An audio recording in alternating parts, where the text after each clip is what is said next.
গণ অভ্যুত্থানে আমরা দেখেছি নারায়ণগঞ্জ কিভাবে প্রতিরোধ গড়ে তুলেছিল।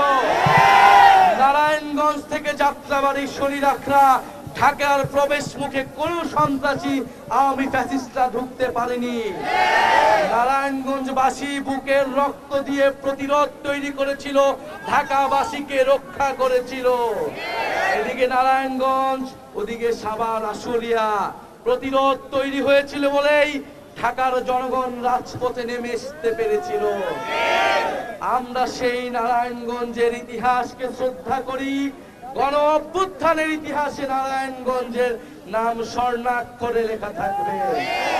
এই নারায়ণগঞ্জের মাটিতে 56 জন শহীদ হয়েছে।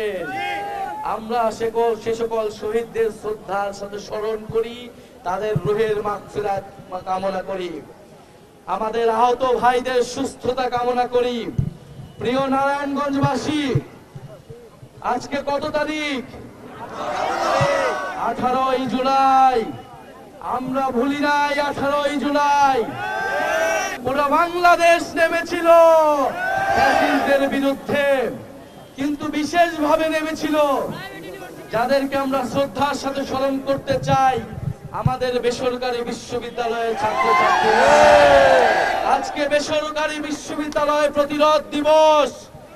যখন পাবলিক বিশ্ববিদ্যালয়গুলো 17 জুলাই বন্ধ করে দেওয়া হয়েছিল, পুলিশ দিয়ে স্টুডেন্টদেরকে বের করে দেওয়া হয়েছিল, আমরা কমপ্লিট শাটডাউন ঘোষণা করেছিলাম। সেই কমপ্লিট শাটডাউনে প্রাইভেট বিশ্ববিদ্যালয় সহ পুরো বাংলাদেশের ছাত্র সমাজ, সাধারণ মানুষ নেমে এসে গণ প্রতিরোধ তৈরি করেছিল। গণ অভ্যুত্থানের পরে আমরা বলেছিলাম ছোট ব্যবসায়ীদেরকে, মাঝারি ব্যবসায়ীদেরকে প্রোটেক্ট করতে হবে এবং মাফিয়া তন্ত্রকে বিচারের আওতায় আনতে হবে। কিন্তু আমরা দেখেছি উল্টো ঘটনা ঘটছে।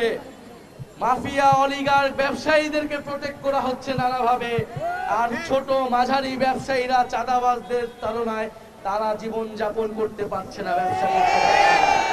নারায়ণগঞ্জের সৎ ব্যবসায়ীদেরকে আইনি সুরক্ষা দিতে হবে, আইন শৃঙ্খলার পরিবেশ ঠিক করতে হবে, যানজট দূর করতে হবে এবং চাঁদাবাজ মুক্ত করতে হবে।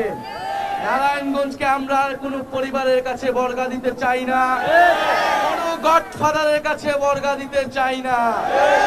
সংগ্রামী নারায়ণগঞ্জবাসী, আপনারা জেগে উঠেছিলেন গণ অভ্যুত্থানে, আপনাদেরকে সেই জাগ্রত নারায়ণগঞ্জ সবসময় ধরে রাখতে হবে।